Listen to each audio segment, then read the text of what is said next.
சபரியாங்க அந்த என்னோட வேர்டிங்ஸ் நீங்கள் இதுக்கு வந்து பெருசாக இல்லை தான் அப்படி இல்லை அப்படி 100% இவங்க தான் அப்படின்னு தோட்டாத மாதிரி எனக்கு ஃபீல் ஆகுது. நண்பர்கள் அனைவருக்கும் வணக்கம். நைட்டு நேரம் வியானாவும் சுபிக்ஷாவும் சில விஷயங்களை பேசிக்கிட்டாங்க. அதை பற்றி தான் இந்த வீடியோவில் டீட்டெயிலாக நம்ம டிஸ்கஸ் பண்ண போகிறோம். இந்த வீடியோக்குள்ளே போகிறதுக்கு முன்னாடி ஒரு லைக் போடுங்க. அதே சமயம் லைக் போட்டிங்கன்னா ஐப்புன்ற ஒரு ஆப்ஷன் வரும், அதுவும் பண்ணுங்க. அப்போ தான் உங்களை மாதிரி பார்க்குற நிறைய பேர்கிட்ட இந்த வீடியோ கொண்டு போய் சேர்க்கப்படும். இதை தாண்டி சப்ஸ்கிரைப் பண்ணாமல் இருக்கீங்கன்னா, ஃபாலோ பண்ணாமல் இருக்கீங்கன்னா கண்டிப்பாக ஃபாலோ பண்ணிக்கோங்க. இப்போ நம்ம விஷயத்துக்குள்ளே வந்துடலாம். சுபிக்ஷாவும் வியானாவும் நைட்டு பேசிக்கிறாங்க. ஆக்சுவலாக நேற்று ஒரு டாஸ்க் மாதிரி பிக் பாஸ் கொடுத்தாரு. அது என்னன்னா, இவங்க தான்ப்பா என்னோட காம்படிஷன் ஒருத்தரை சொல்லுங்க. அதே மாதிரி இவங்கெல்லாம் எனக்கு ஒரு காம்படிஷனே இல்லைப்பா, இவங்கெல்லாம் இருக்கிறதோ ஒன்று தான், இல்லாமல் இருக்கிறதோ ஒன்று தான், இவங்களெல்லாம் நான் கண்டுக்கவே மாட்டேன்றவங்களையும் சொல்லுங்கன்னு சொன்னாங்கல்ல. அது ரிலேட்டடாக இவங்க ரெண்டு பேருமே சேட் பண்ணிக்கிறாங்க. அப்போ வியானா என்ன சொல்கிறாங்கன்னா, சபரி என்ன ஒரு விஷயத்த சொன்னது என் காதில் கேட்டது.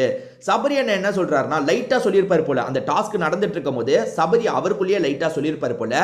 அது என்னன்னா, என்னடா வாரம் வாரம் பர்ஸ்பெக்டிவாக மாற்றிக்கிட்டே இருக்கீங்கன்ற மாதிரி சொல்லியிருக்காரு. அதாவது வந்து அங்கே சொல்கிறவங்களோட பர்ஸ்பெக்டிவ் மாறிக்கிட்டே இருக்கு. அதாவது வீக்கெல்லாம் சபரி ஸ்ட்ராங்குன்ற மாதிரி சொல்லியிருப்பாங்க. உங்களுக்கு ஞாபகம் இருக்கா என்னன்னு தெரியல. ஸ்டார்டிங்னா வாரம் அப்படி இல்லைன்னா 2வது வாரத்தில் எல்லாருமே சபரி பேரை சொல்லியிருப்பாங்க. சபரி வந்து சின்சியராக இருக்காரு டாஸ்க்லலாம், சபரின்னு எல்லாருமே சபரி பேரை சொல்லியிருப்பாங்க. அப்போ வினோத் மட்டும்தான் சபரி வேஸ்ட்னு சொல்லியிருப்பாரு. அதாவது சபரி வந்து எல்லாருமே சபரியை பாராட்டுற மாதிரி சொல்லிட்டு நெகட்டிவ் தான் மற்ற பேரை சொன்னாங்க. ஆனால் வினோத் நெகட்டிவாக சபரி பேரை சொன்னோன்னே, அண்ணா நீங்கள் மாற்றி சொல்கிறீங்க போலன்னு வினோத் கிட்ட வந்துட்டாங்க. ஆனால் வினோத் என்ன சொல்லிட்டாருன்னா, இன்னும் எல்லாருமே சபரியை சொல்லும் போது நான் ஏன் சபரியை நெகட்டிவ்ல சொல்லக்கூடாது, நான் நெகட்டிவ்ல தான் சொல்றேன்ற மாதிரி உங்களுக்கு ஞாபகம் இருக்கும்னு நினைக்கிறேன். நல்ல ஆர்டரா பார்த்தவங்களுக்கு கண்டிப்பா நான் சொல்ற இன்சிடென்ட் ஞாபகம் இருக்கும். ஓகேவா? சபரி அதை மைண்டில் வச்சு தான் வந்து பர்ஸ்பெக்டிவ் மாறிக்கிட்டே இருக்க போலன்னு சொல்கிறாரு. ஏன்னா நேற்று எல்லாருமே என்னோட காம்படிஷன் யாருன்னு சொல்லியிருப்பாங்கன்னா, ஒன்று கானா வினோத்தை சொல்லியிருப்பாங்க, இன்னொன்று விக்ரம சொல்லியிருப்பாங்க. கானா வினோத்தை கூட புரிஞ்சுக்க முடியுது, சரி இவர் என்னோட காம்படிட்டர் கொஞ்சம் ஸ்ட்ராங்காக இருக்காருன்னு சொன்னால் ஓகே. விக்ரம் அப்படி என்னத்தை ஸ்ட்ராங்காக பண்ணிட்டாருன்னு எனக்கு ஒன்றுமே புரியலங்க. விக்ரம் என்ன பண்ணிட்டார் இந்த வீட்டில்? ஏன்னா கனி ஸ்ட்ராங்குன்னு சொல்கிறாங்க, அதுக்கப்புறம் கம்ருதீன் ஸ்ட்ராங்குன்னு சொல்கிறாரு. விக்ரம்லாம் என்னத்த ஸ்ட்ராங்கு எனக்கு ஒன்றும் புரியல. சரி விடுங்க. ஓகே, இப்போ வந்து வியானாவும் சுபிக்ஷாவும் பேசிக்கிறது என்னன்னா, வியானா முதல்ல சபரி லைட்டா இந்த மாதிரி சொன்னாரு, என் காதுல கேட்டதுன்ற மாதிரி சொல்றாங்க. இப்ப சுபிக்ஷா இருக்காங்கல்ல, நான் முதல்ல யாரு சொல்றதுன்னு யோசிச்சுக்கிட்டே இருந்தேன். விக்ரம் என்ன சொல்லலாம் நினைச்சேன், ஆனா அவரு கொஞ்ச நாளா மார்க்கிங்லாம் பண்றாருல, அதாவது உருவக்கேலி பண்றாருல, அது எனக்கு சுத்தமா பிடிக்கல.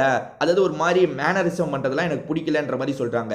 அடுத்து யாரை யோசிக்கலாம்னு நினைக்கும் போது சபரி மைண்ட்ல வந்தாரு. ஆனா சபரியோட கேம் கூட அந்த அளவுக்குலாம் இல்ல, அதனால சபரியும் சொல்றதுக்கு எனக்கு மனசு வரலன்ற மாதிரி சொல்றாங்க. இதை தாண்டி என்ன சொல்றாங்கன்னா, மக்கள் மத்தியிலுமே இன்னும் அந்த வின்னிங்கான வேவ் வரல போல அப்படின்ற மாதிரி சொல்றாங்க. அது என்னன்னா, எப்பவுமே நம்ம ஆளுங்க வந்து ஒரு 25 நாள் 30 நாள்லயே வந்து இவங்க தான்ப்பா ஜெயிப்பாங்கன்னு ஓரளவுக்கு கெஸ் பண்ணிடுவாங்க. உதாரணத்துக்கு எடுத்துக்கோங்க, போன சீசன் எடுத்துக்கோங்க, முத்துக்குமரன் தான் ஜெயிப்பாருன்றதெல்லாம் ஒரு 25வது நாள் கிட்ட இருந்தே மக்களுக்கு தெரிஞ்சிருச்சு. இவன் தான்ப்பா நல்லா ஸ்கோர் பண்ணிட்டு இருக்கான், இவன் தான்ப்பா ஜெயிப்பான்றது நிறைய தெரிஞ்சிருச்சு. ஓகேவா? அந்த மாதிரி வந்து வின்னிங் வேவ் மக்கள்கிட்டயே இன்னும் ஏற்படலையோன்னு எனக்கு தோணுதுன்னு சுபிக்ஷா சொல்றாங்க. ஓ ஆமாம், அப்படி இருக்கக்கூட வாய்ப்பு இருக்குன்ற மாதிரி வியானா சொல்கிறாங்க. ஆனால் சுபிக்ஷா சொல்கிறது நிறைய பேர் ஏற்றுக்கலாம். ஆமாம்ப்பா, இன்னும் யார், எப்போவுமே எல்லா சீசன்லேயும் ஒரு 20 நாள்லேயே வின்னர் யாருன்னு தெரிஞ்சிடும், ஆனால் இந்த சீசனில் வின்னர் யாருன்னே தெரியலன்ற மாதிரி சுபிக்ஷா சொல்கிறது சிலருக்கு ஆமாம்ப்பா இவங்க சொல்கிறது கரெக்டுன்ற மாதிரி இருக்கலாம். ஆனால் உண்மை என்ன தெரியுமா, வின்னர் யாருன்றது எனக்கு தெரிஞ்ச ஆல்மோஸ்ட் முடிவாயிருச்சுங்க. அதை 100% கன்ஃபார்ம் பண்ணோன்னா இந்த வாட்டி அவர் நாமினேஷனில் வந்திருக்கணும், ஆனால் அவர் வரல. நான் யாரை சொல்கிறேன்னு பார்த்தீங்கன்னா, கானா வினோத்தை தான் சொல்கிறேன்.